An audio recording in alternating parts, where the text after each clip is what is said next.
Thanks for joining us in the latest tutorial for CASA RPL PPL students. In episode 5, we're wrapping up glide speed and lift drag ratio.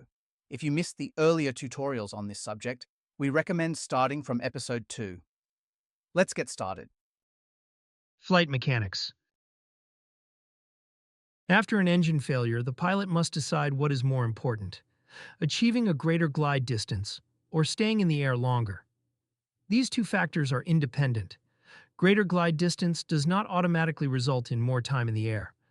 Usually, glide distance is the priority, so the pilot selects the minimum glide angle.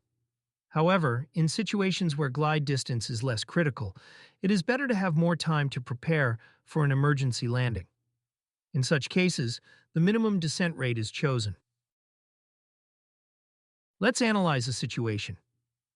You're flying at 3,000 feet above the ground when your engine fails.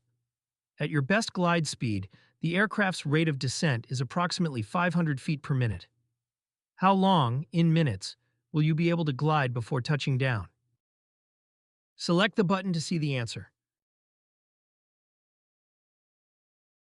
Since your descent rate is 500 feet per minute, you can calculate your available glide time by dividing your altitude, 3,000 feet, by that descent rate. This gives you roughly 6 minutes in the air, crucial time to select and plan your landing area before touching down.